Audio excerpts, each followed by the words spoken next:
안녕하세요. 이상큐브입니다.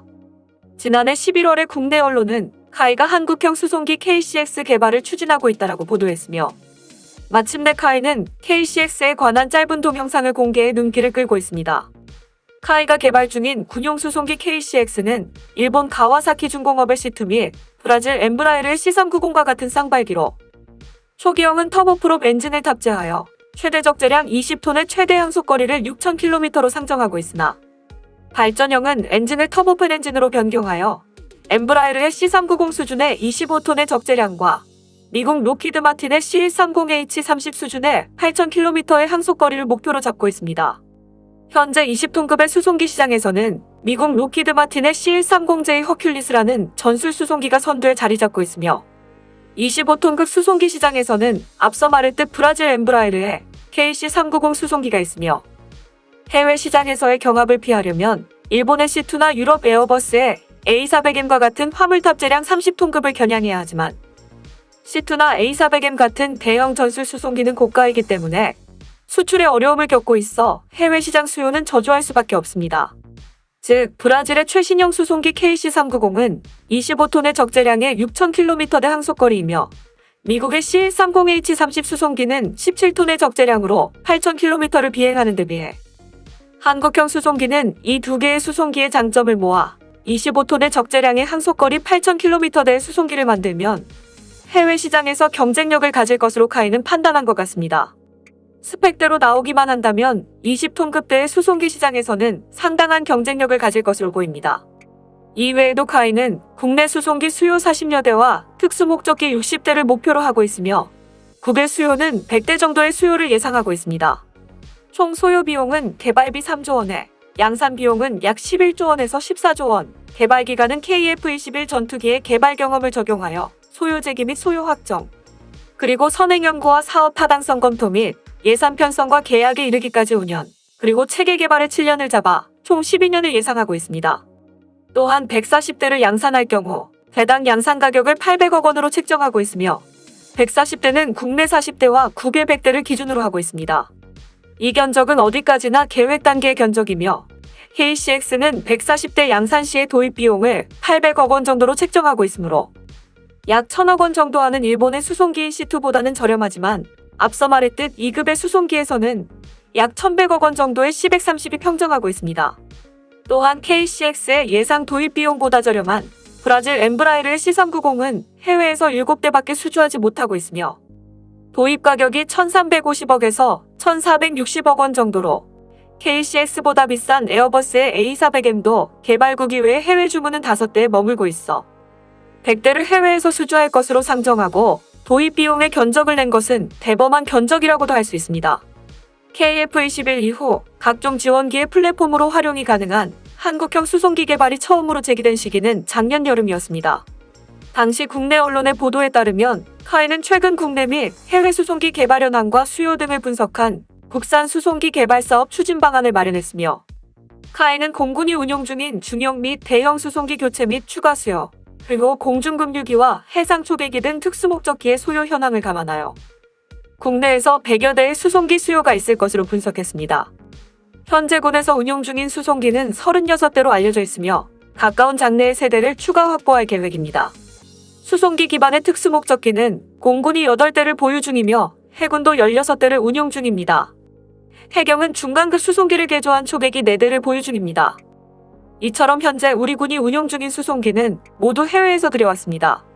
공군은 미국 로키드 마틴이 개발한 C130 대형 수송기와 스페인과 인도네시아가 합작하여 생산한 CN235 중형 수송기를 보유하고 있습니다. 해군의 경우도 로키드 마틴이 개발한 P3C 해상 초계기를 운용 중에 있습니다.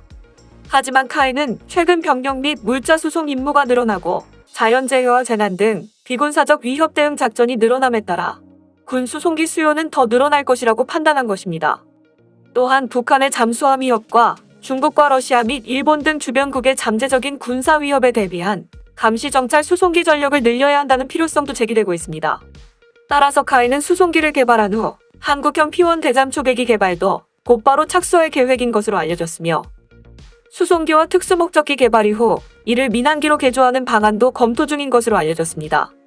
개발 기간은 KF-21 전투기 개발 기간보다 짧은 7년에서 8년 정도로 보고 예상 투입 예산은 3조 원에서 4조 원 가량으로 추산된다고 밝혔으나 일본이 C2를 개발하는데 15년이 걸렸으며 중국도 안토노프 설계국의 협조를 얻어 Y-20을 개발하는데 10년 가까운 시간이 걸린 것을 보면 수송기 개발 경험이 없는 한국이 7년에서 8년 만에 수송기를 개발한다는 것에 개발 기간이 너무 짧다라는 주장이 많이 나왔습니다.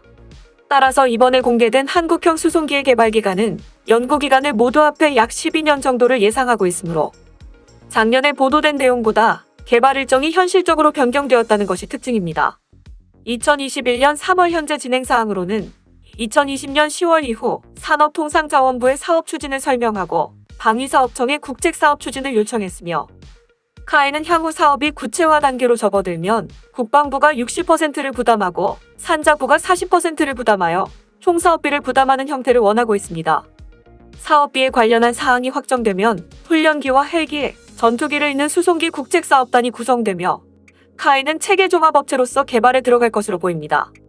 또한 KCX는 한국 공군의 주력 수송기인 12대의 C-130H-30의 도태 예상 시기인 2035년 전까지 공군에 납품하는 것을 목표로 하고 있습니다.